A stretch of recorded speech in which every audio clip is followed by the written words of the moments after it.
राधे राधे, हरे कृष्णा। आप सभी का दिन शुभ हो। आज 12 फरवरी दिन बुधवार है और आज है माघ मास का 30वां और अंतिम दिन।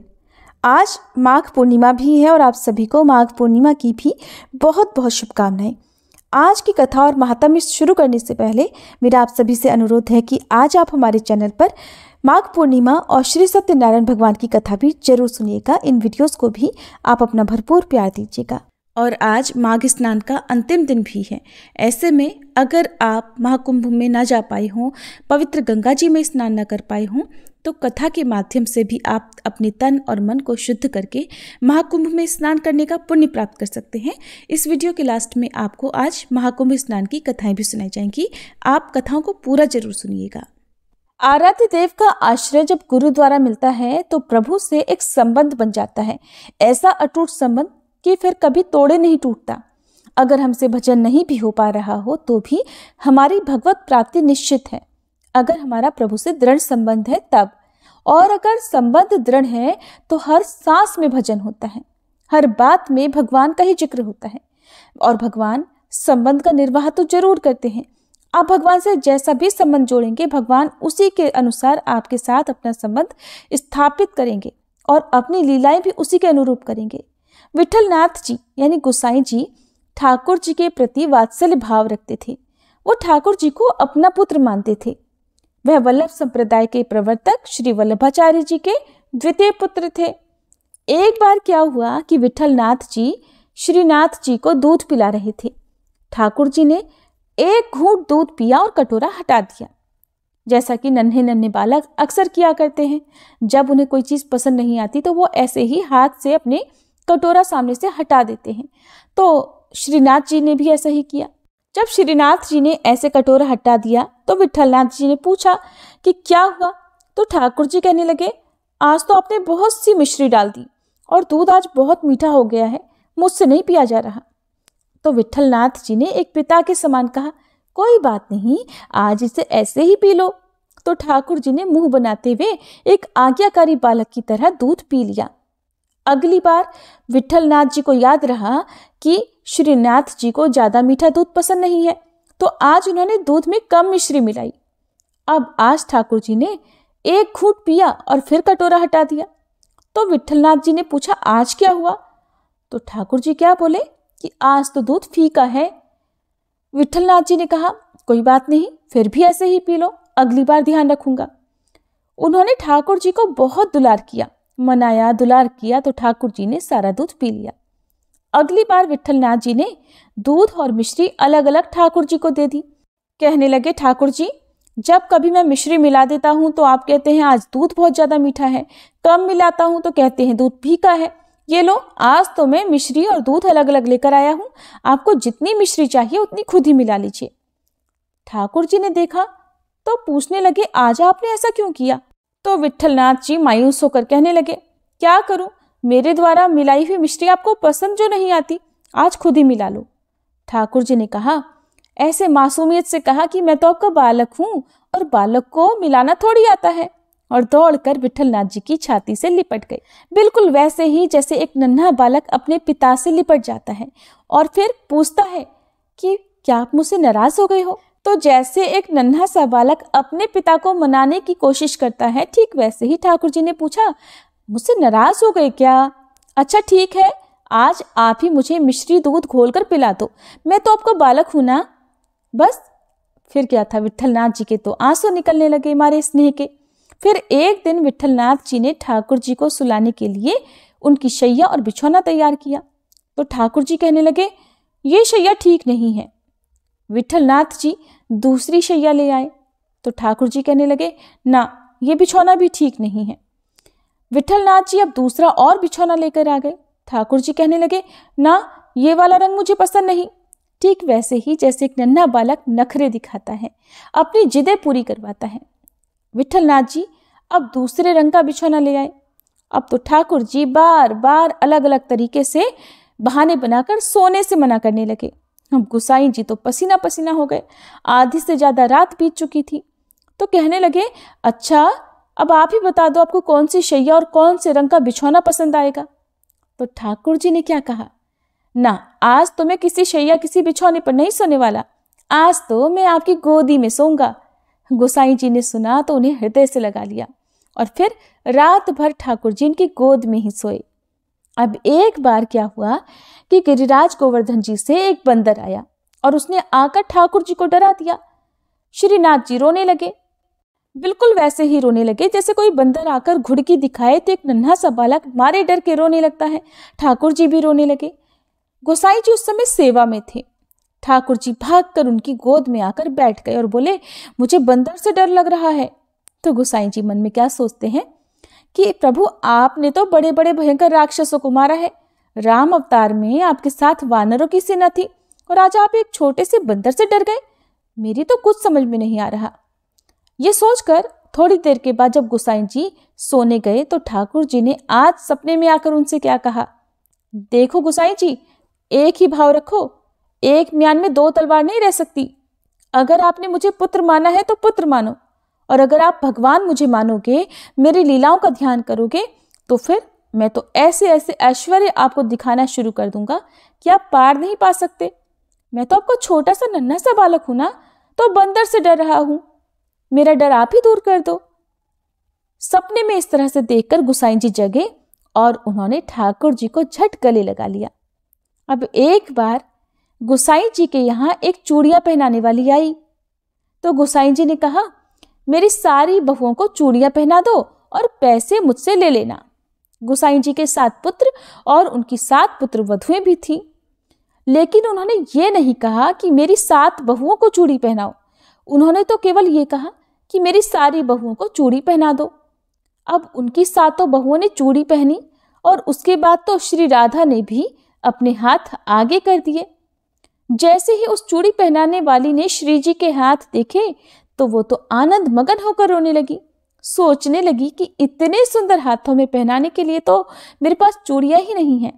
श्री जी ने इशारा किया, चूड़ियां पहनाओ, और फिर तो उसने जो जो रंग श्री जी को पसंद आता उनका इशारा होते ही उसके अनुसार उन्हें चूड़ियां पहना दी।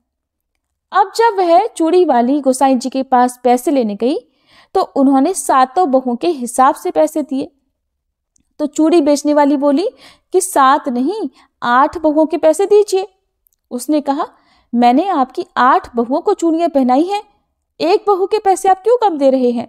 फिर तो वो श्री जी की सुंदरता का वर्णन करते करते रोने लगी। गोसाई जी को कुछ समझ में नहीं आया, लेकिन उन्होंने झंझट से बचने के लिए पैसे दे दिए, ये सोचते हुए कि शायद इस चूड़ी वाली के मन में लालच आ गया होगा, कम दाम बताकर ज्यादा दाम की चूड़ियां बेच रही होगी।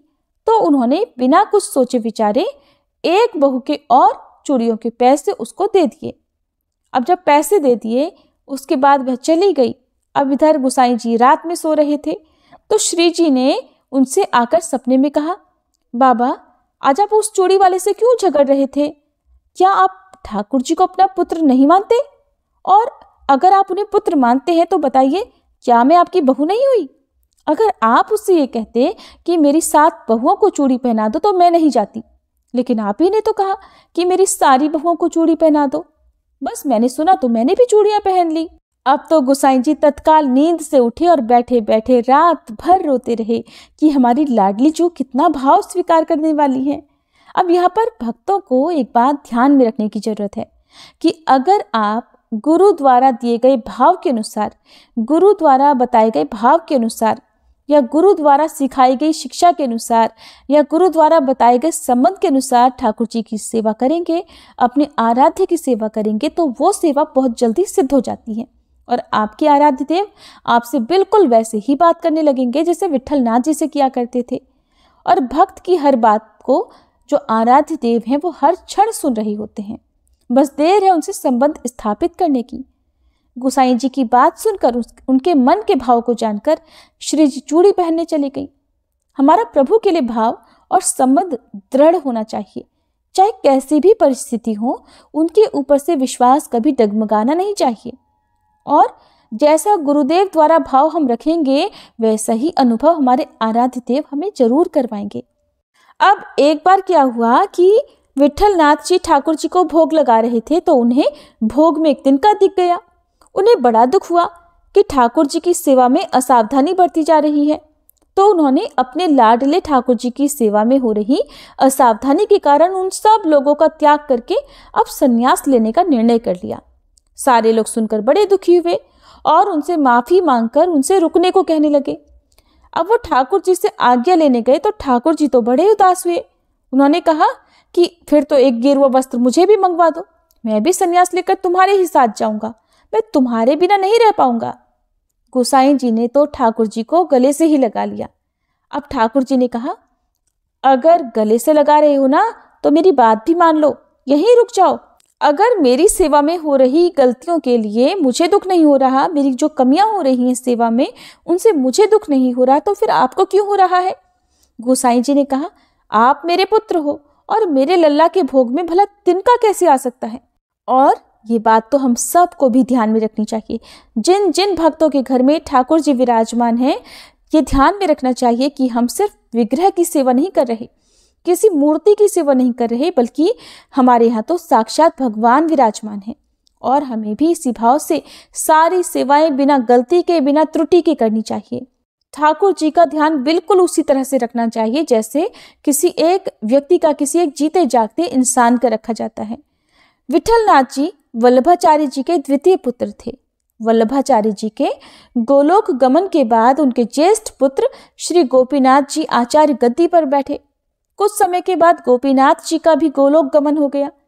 गोपीनाथ जी के पुत्र श्री पुरुषोत्तम जी अभी बाल्यावस्था में ही थे तो विठलनाथ जी को ही सारा कार्यभार संभालने को मिला। श्रीनाथ जी का सारा ऐश्वर्य और सेवा विठलनाथ जी को संभालने को मिला। कृष्णदास जी जो कि वल्लभाचार्य जी के ही शिष्य थे, उन्होंने गोपीनाथ जी की पत्नी और पुत्र को समझा बुझाकर विठलनाथ जी को इन सभी सेवाओं से निकलवा दिया और यहाँ तक कि मंदिर में उनका प्रवेश भी निषेध करवा दिया। उन्होंने स्वयं गद्दी पर पूरा अधिकार कर लिया और यही उनसे सबसे बड़ा, बहुत बड़ा अपराध बन गया। गोसाई जी को सारे अधिकार छूट जाने का कोई कष्ट तो नहीं हुआ, लेकिन सेवा छूट जाने का उन्हें बड़ा कष्ट हुआ। श्रीनाथ जी की सेवा और दुलार छूट जाने से उन्हें सबसे ज्यादा कष्ट हुआ। अगर आप किसी भक्त को दुख देंगे तो भगवान इसे कभी बर्दाश्त नहीं करते। अब गोसाई जी परसौली में जाकर रहने लगे।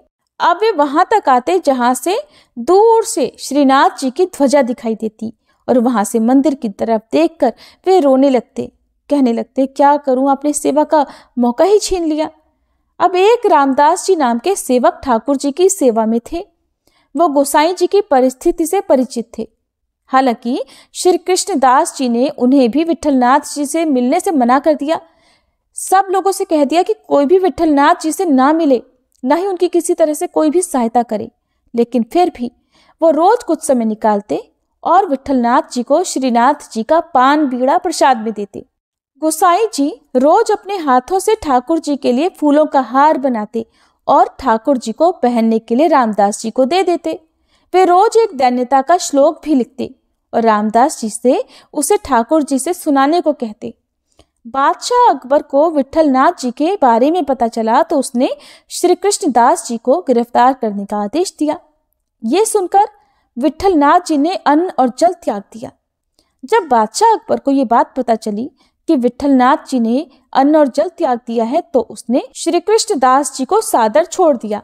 और जब कृष्णदास जी को ये पता चली तो वो गोसाई जी के चरणों में आए और उनसे क्षमा मांगी। गोसाई जी गंभीर हो गए। अगर भक्तजन आप पर गुस्सा हो जाए तो आप बच गए, लेकिन अगर वो गंभीर हो जाए तो फिर आपको कोई नहीं बचा सकता। गोसाई जी अपने लाला की सेवा और दर्शन से दूर होने के कारण गंभीर थे, उदास थे। अब विठलनाथ जी को पुनः सब सेवा अधिकार और गद्दी प्राप्त हो गई। कृष्णदास जी की अंतिम लीला एक कुएं में गिरने से हुई और उन्हें गोसाई जी के प्रति किए गए अपराध की वजह से प्रेत बनना पड़ा। जब कृष्णदास जी प्रेत बन गए तो उनका कल्याण भी विठलनाथ जी ने ही किया।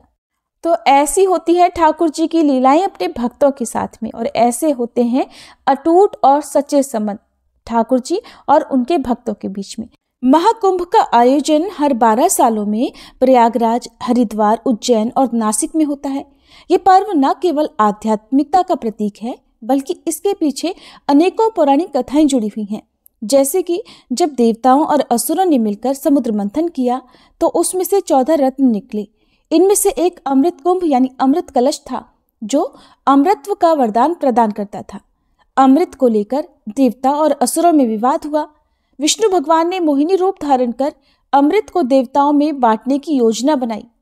अमृत कुंभ को असुरों से बचाने के लिए गरुड़ ने इसे लेकर आकाश में उड़ान भरी। इस दौरान कुंभ से अमृत की बूंदें 4 स्थानों प्रयागराज, हरिद्वार, उज्जैन और नासिक में गिरी। इसीलिए इन स्थानों पर ही कुंभ स्नान का महत्व है। महर्षि दधीचि ने देवताओं को अपनी अस्थियां दान में दी थी ताकि वे वज्र बना सके। उनकी इस महान तपस्या से प्रभावित होकर देवताओं ने उन्हें अमृत कुंभ का वरदान दिया। महर्षि दधीचि ने इसे मानव कल्याण के लिए कुंभ स्थलों पर स्थापित किया। मान्यता है कि इन स्थानों पर स्नान करने से मोक्ष प्राप्त होता है। गंगा जी के धरती पर अवतरण के समय भगवान शिव ने उन्हें अपनी जटाओं में समाहित किया और बाद में धीरे धीरे प्रवाहित किया। कुंभ स्थलों पर गंगा, यमुना और अदृश्य सरस्वती जी का संगम होता है। कुंभ स्नान करने से व्यक्ति के पापों का नाश होता है और उसे मुक्ति मिलती है। एक बार देवराज इंद्र ने अहंकारवश एक ऋषि का अपमान किया। ऋषि ने उन्हें श्राप दिया कि उनका ऐश्वर्य नष्ट हो जाएगा। तब देवराज इंद्र ने उनसे क्षमा मांगी और कुंभ स्नान किया।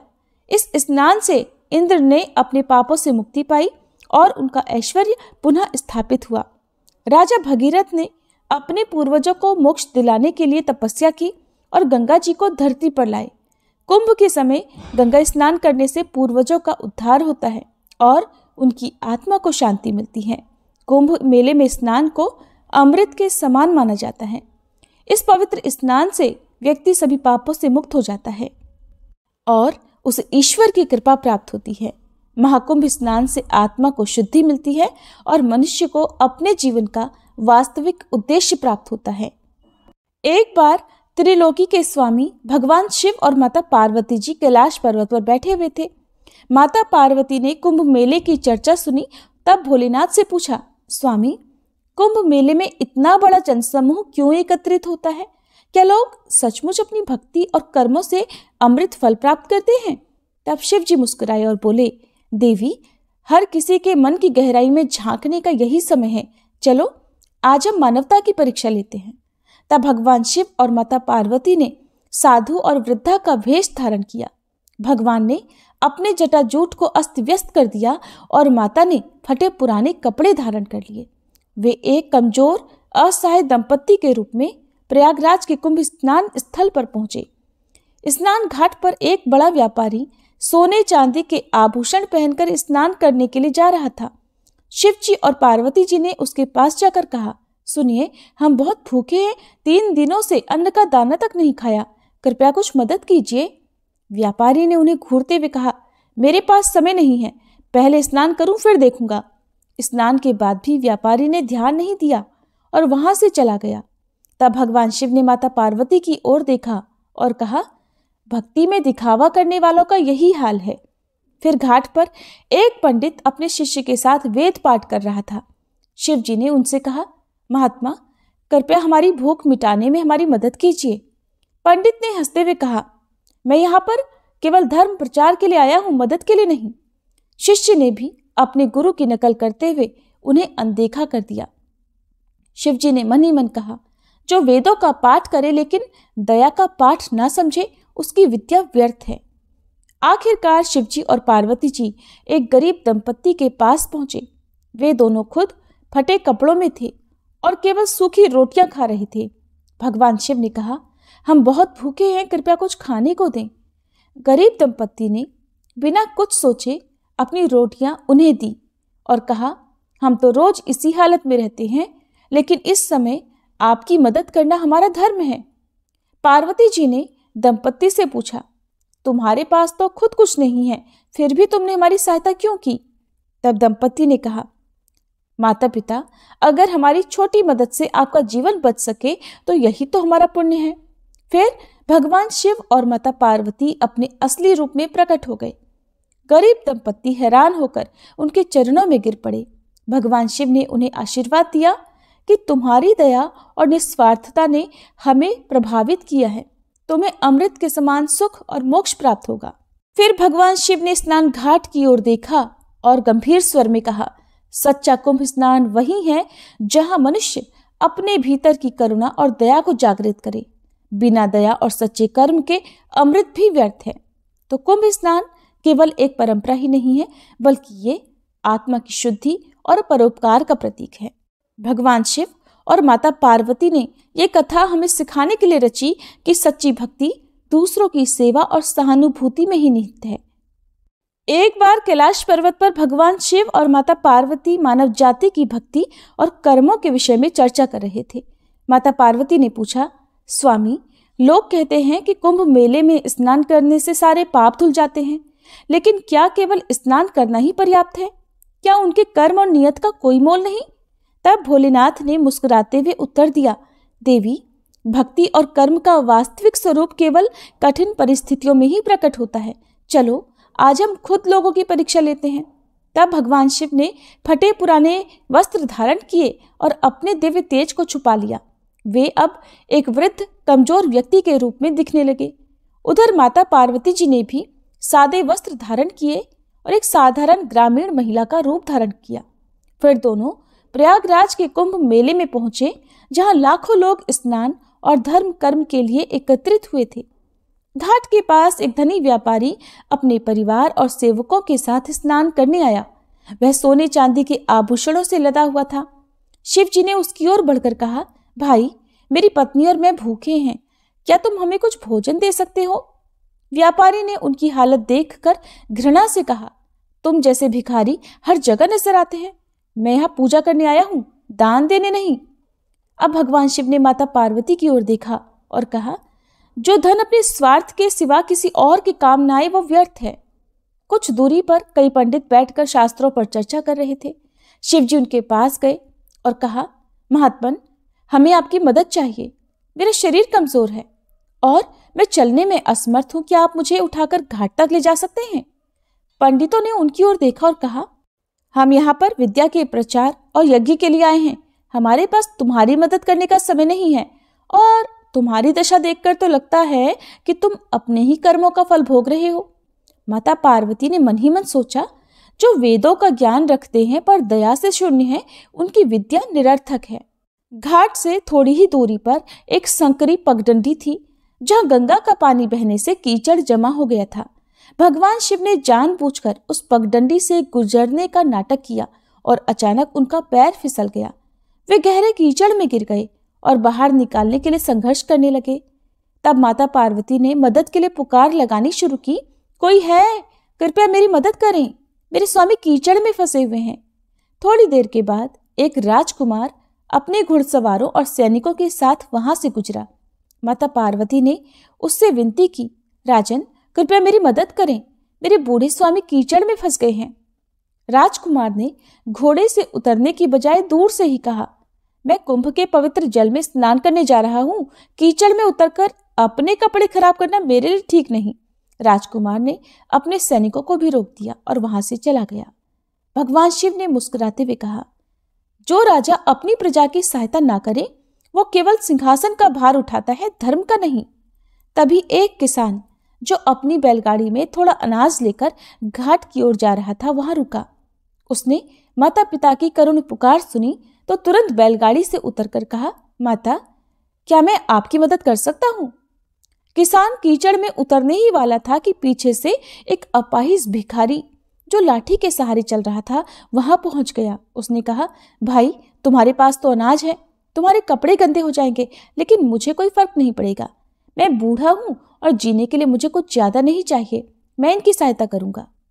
अपाहिज भिखारी लाठी फेंककर घुटनों के बल कीचड़ में घुस गया। वह भगवान शिव को सहारा देने लगा। किसान भी पीछे से आकर उसकी मदद करने लगा। दोनों ने मिलकर शिव जी को बाहर निकाला।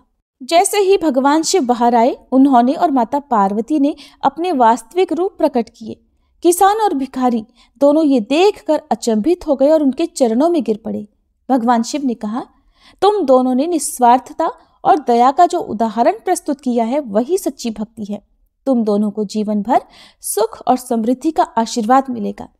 माता पार्वती ने भिखारी के अपाहिज शरीर को स्पर्श किया और उसका शरीर चमत्कारिक रूप से स्वस्थ हो गया। किसान को आशीर्वाद देते हुए उन्होंने कहा, तुम्हारी फसलें हमेशा लहलहाती रहेंगी। फिर भगवान शिव ने वहां खड़े लोगों से कहा, धर्म केवल पूजा और स्नान से नहीं बल्कि सेवा, करुणा और निस्वार्थता से पूर्ण होता है, और अमृत का असली अनुभव वही कर सकता है जिसका मन दूसरों की सहायता के लिए तत्पर हो। यह कथा हमें सिखाती है कि सच्चा धर्म दूसरों की मदद करने और निस्वार्थ कर्मों में है। भगवान उन्हीं की परीक्षा लेते हैं जो दिखावे से परे सच्चे हृदय से कर्म करते हैं। ये थी महाकुंभ स्नान की कथाएं। आपको कैसी लगी? वीडियो को लाइक करके कमेंट बॉक्स में जरूर बताइएगा। कथाओं को अंत तक सुनने के लिए आप सबका बहुत बहुत धन्यवाद। एक बार फिर से आप सभी श्रोताओं का विशेष धन्यवाद जिन्होंने पूरे माघ मास में हमारी इन कथाओं को सुना और अपना प्यार कमेंट्स के माध्यम से दिया।